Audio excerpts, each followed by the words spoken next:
अस्सलाम वालेकुम। आज की इस वीडियो में बिल्कुल बेसिक मटेरियल के बारे में बताऊंगी कि कैलीग्राफी के लिए जो है वो बिल्कुल बेसिक कौन सा मटेरियल जो है वो रिक्वायर होता है, जिसके साथ आप बिल्कुल इनिशियल स्टेज से जो है वो स्टार्ट कर सकते हैं। ठीक है, तो हमारे पास जो सबसे इम्पोर्टेंट है वो तो एक कलम है, ठीक है, जिससे आपने लिखना है। तो कलम की डिफरेंट टाइप्स हैं। आप बिल्कुल जो सिंपल हम खुद भी घर पे ये बना सकते हैं, बैम्बू कलम है, ठीक है। ये हम खुद भी इस तरह से तराश के इससे जो है वो कटर के साथ अच्छी तरह से तो हम ये कलम बना सकते हैं। इसके अलावा ये वुड कलम है, ये बहुत ज़्यादा अच्छा होता है। ये मैंने परचेज़ किया था, लेकिन ये महंगा नहीं होता, बिल्कुल सस्ता होता है। लाइक मैंने ये 90 रुपीज़ का जो है वो परचेज़ किया है, ठीक है। तो ये बहुत सस्ता कलम है, ये आप अफोर्ड कर सकते हैं। एक बैम्बू कलम हो गया, वुड कलम हो गया। इसके अलावा एक इस तरह वाले कलम भी आते हैं, ठीक है। ये थोड़े जो है वो मतलब सीनियर आर्टिस्ट यूज़ करते हैं। इसके अलावा जो है वो ये महंगे भी होते हैं, ठीक है। तो आपने क्योंकि बिल्कुल बेसिक स्टार्ट करना है, सीखना है, तो आपके लिए जो है वो फिर ये बेस्ट होता है। जैसे ये वाला एक कलम है, तो ये आई थिंक 450 या 500 का एक कलम आता है। तो इस वजह से जो है वो इनिशियल स्टेज पर बिल्कुल ये वाले कलम अच्छे रहते हैं। इसके अलावा जो है वो एक हमारे पास ये भी तरीका होता है कि जिस तरह से हमारे पास ये होता है, आइसक्रीम स्टिक होती है, ठीक है। आप उसे कटर के साथ काट के उसका फॉर्म लगा के उसके ऊपर जो है वो इस तरह से करके, ये मैंने खुद बनाई है। इसका मैं आपको जो है वो डिस्क्रिप्शन में लिंक दे दूँगी। तो ये भी हम बना सकते हैं खुद इस तरह से कलम, ठीक है। इसके अलावा जो है हमारे पास ब्रशेज़ वगैरह आ जाते हैं। ब्रशेज़ में जो है वो मैं कीप स्माइलिंग के ब्रश यूज़ करती हूँ। ये बहुत अच्छे और बहुत सॉफ्ट होते हैं, ठीक है। ये तो हमारी बात की प्रैक्टिस होती है ना, जो इनिशियल बिल्कुल होता है उसमें सिर्फ़ और सिर्फ कलम आता है और कुछ नहीं आता, ठीक है। कलम के साथ आपको इंक से लिखना होता है। तो इंक बेसिकली जो है वो मैं कैली कंपनी की यूज़ करती हूँ। जिस तरह से अभी मैं आपको यहाँ पर दिखाती हूँ, ये कैली कंपनी की जो है वो इंक मैं यूज़ करती हूँ, ठीक है। ये अच्छी है। इसके अलावा आप लोकल इंक भी यूज़ कर सकते हैं। वो 50 रुपीज़ का जो है वो एक बॉक्स आ जाता है, वो भी यूज़ की जा सकती है। इंक का कोई मसला नहीं है, क्योंकि आपने सिर्फ सीखना है अभी। तो इंक जो ये भी इतनी ज़्यादा जो है वो महंगी नहीं है। आई थिंक ये एक जो है हमारे पास पोर्ट है, इंक पोर्ट है, ये 250 या 200 इतने का आया है, ठीक है। तो इसमें जो है वो डिफरेंट कलर्स अवेलेबल हैं। ये मैं आपको यहाँ पे दिखा देती हूँ। जैसे ये मेरे पास जो है वो डार्क येलो है, ये वर्मिलियन कलर है, मैरून कलर हो गया, ब्लैक है, रेड कलर है, ग्रीन भी है इसमें, ठीक है, ब्राउन शेड भी है। इस तरह मतलब डिफरेंट कलर्स जो हैं वो इसमें अवेलेबल हैं। आपको जो भी कलर पसंद हो आप वो ले सकते हैं, या फिर इनका पूरा जो है वो 6 का सेट मिलता है, आप वो परचेज़ कर सकते हैं अगर तो अच्छा, ये जो है वो हमारे पास जैसे हम छोटे होते थे तो एक दवात होती थी, ठीक है। अब दवात जो है वो मॉडर्न अंदाज में थोड़ी सी बन गई। इस तरह से छोटे छोटे से जो है वो इंक बने हुए हैं। इनके अंदर जो है वो आप इस तरह से इंक फिल करके, क्योंकि उसके अंदर हम कलम जब डिप करते हैं ना, तो वो बहुत ज़्यादा इंक उठाती है। तो हमें ज़्यादा इंक की ज़रूरत नहीं होती, क्योंकि हमने हल्का सा लिखना होता है ना, तो हमें कम इंक की ज़रूरत होती है। इस वजह से हम थोड़ी सी इंक को जो है वो इंक पोर्ट में डालते हैं, और इसके अंदर आप फ़ोम रख सकते हो, या फिर जो धागा होता है वो थोड़ा-सा आप रख सकते हो, या कॉटन रख सकते हो। कॉटन का ये होता है कि वो कलम के आगे ना लग जाती है, तो उससे थोड़ा नुकसान होता है। तो आप ना यहाँ पर जो है वो धागा रख लो या फिर फ़ोम रख लो, ठीक है। जिस तरह से मैंने यहाँ पर कुछ बनाई भी हुई है। ये इसके अंदर जो है वो आपको नज़र आ रहा होगा कि मैंने ना धागा रखा हुआ है, ठीक है।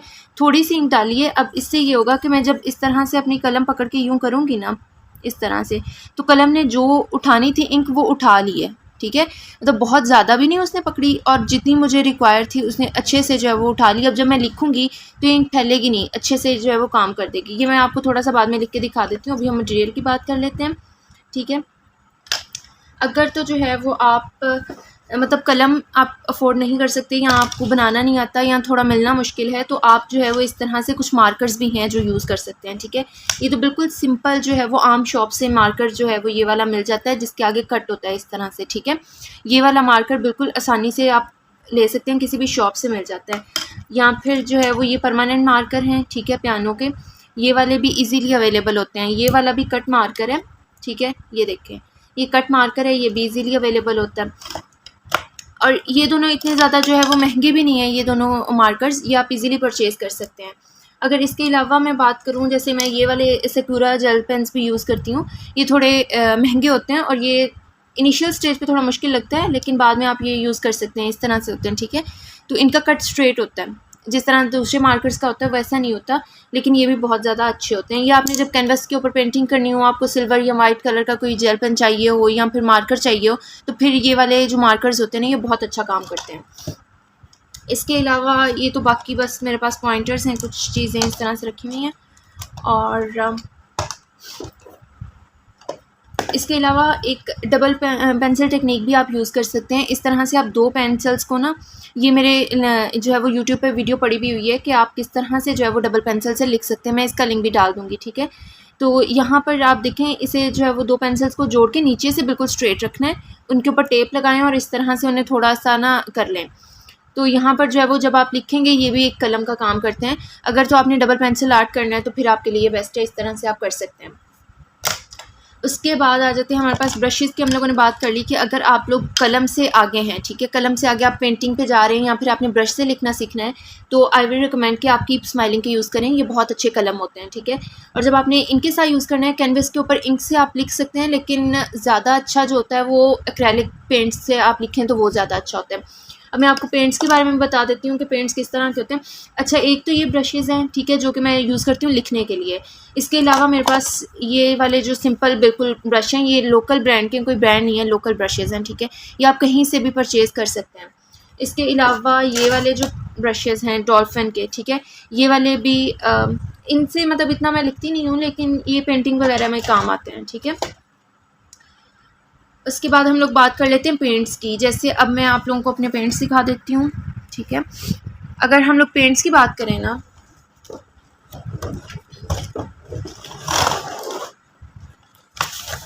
यहाँ पर ये देखें,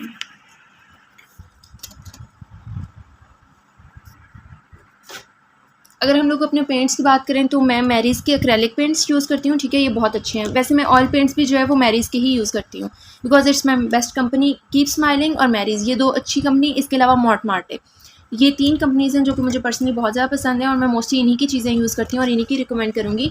अच्छा, ये मैरीज़ की एक्रेलिक ट्यूब्स हैं, ठीक है, ये आप यूज़ कर सकते हैं अगर आपने पेंटिंग करनी है या फिर अगर आपने ब्रश से लिखना सीखना है।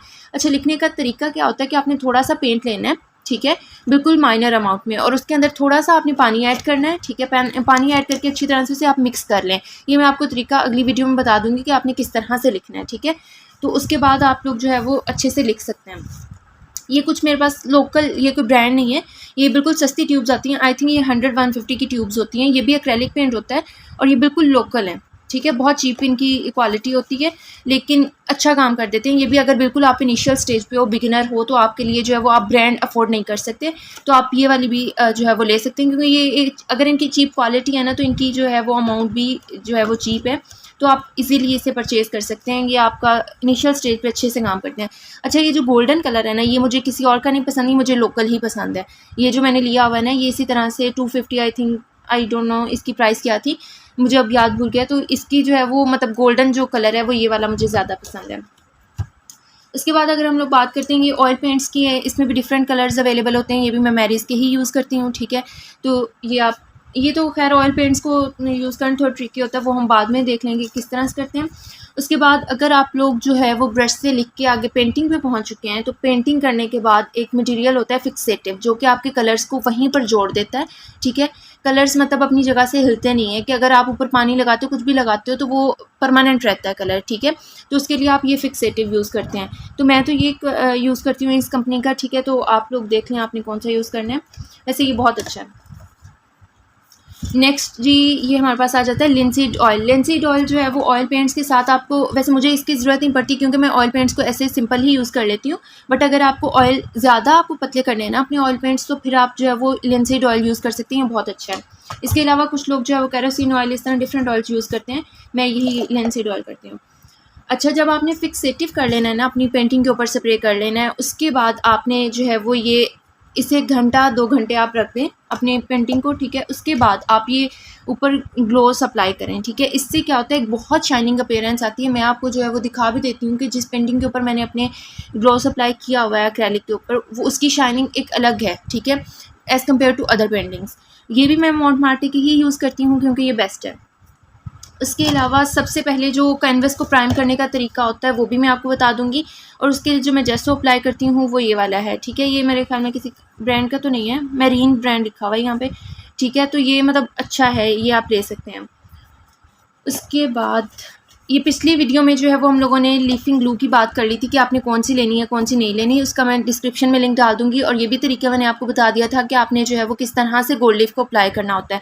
तो मोंटमार्टे की लीफिंग ग्लू जो है वो बहुत अच्छी है, आपने ये यूज़ करनी है। तो जी, ऑयल पेंट्स के लिए मोस्टली जो है वो हम लोग पैलेट नाइफ्स वगैरह यूज़ करते हैं। ये 500 आई थिंक या 550 का जो है वो पूरा सेट मिला था, जिसके अंदर 5 to 6 इस तरह से नाइफ्स थी, ठीक है। तो आप ये वाली इजीली परचेज़ कर सकते हो। मोस्टली ये ऑयल पेंटिंग में यूज़ होती हैं अगर आपने एब्स्ट्रैक्ट पेंटिंग करनी है, ठीक है। तो एब्स्ट्रैक्ट पेंटिंग में आपको ये यूज़ होंगी, अदरवाइज़ ये आपके काम की नहीं है। नेक्स्ट जी यही था इनिशियल स्टेज पे बिल्कुल जो आप चीज़ें यूज़ कर सकते हो। अच्छा, अगर आपने लिखना है ना, तो लिखने का भी मसला होता है कि इनिशियल जो बिगिनर्स हैं वो किस तरह की शीट्स लें और कैसी शीट्स के ऊपर लिखें। अच्छा, ये मैंने ना खुद बनाई है अपने लिए, अपनी एक नोटबुक सी, ठीक है। और इसमें कुछ भी मैंने नहीं किया, मतलब कोई मुश्किल नहीं हुई। सिंपल आपने शीट लेनी है, उसे स्टेपलर कर लो, स्टेपलर करके यहाँ पर थोड़ी सी जो है वो टेप लगा दो, ठीक है। और उसके बाद आप जो है वो अंदर इस तरह से A4 साइज़ जो पेपर्स हैं ना, सिंपल वाइट पेजेस, आप वो यूज़ कर सकते हो, ठीक है। उन्हीं को मैंने अंदर लगाया हुआ है और उन्हीं के ऊपर जो है वो मैं अपनी प्रैक्टिस वगैरह करती रहती हूँ, ठीक है। ये कुछ इनिशियल रूल्स हैं कि आप जो है वो ख़त सलस अगर करना चाहते हैं तो आपको क्या क्या करना चाहिए, क्या ज़रूरत होती है करने की। तो ये रूल्स भी मैं आप लोगों के साथ जो है वो इंशाल्लाह जल्द ही शेयर कर दूँगी, ठीक है। तो इसके अलावा जो है वो इसी तरह मैंने अपनी जो है वो सारे स्क्रिप्ट के लिए जो ये ख़त नस के लिए बनाया हुआ है, इस तरह डिफरेंट जो है वो मैंने सब के लिए ही जो है वो बनाया हुआ है अपना इस तरह से नोट पैड से ना। तो आप बिल्कुल इनिशियल स्टेज पे इस तरह से नोट पैड अपने बनाइए और उनके ऊपर काम करें। कोई आपको जो है वो महंगा पेपर लेने की या कोई महंगी चीज़ें ख़रीदने की ज़रूरत नहीं है, क्योंकि बिल्कुल इनिशियल स्टेज पे आपने सीखना होता है, आप आसानी से सीख सकते हैं। तो जी ये तो थी मेरी आज की वीडियो, जिसमें बेसिक मटेरियल के बारे में मैंने आप लोगों को बताया। तो नेक्स्ट जो है वो आप किस बारे में पूछना चाहते हैं, या आपको कोई भी आर्ट से रिलेटेड या कैलीग्राफी के इनिशियल स्टेज पे आपको कोई भी मसला आ रहा है, तो आप जो है वो कमेंट सेक्शन में कोई भी जो है वो क्वेश्चन पूछ सकते हैं। इंशाल्लाह मेरी नेक्स्ट वीडियो उसी के ऊपर होगी। Thank you so much.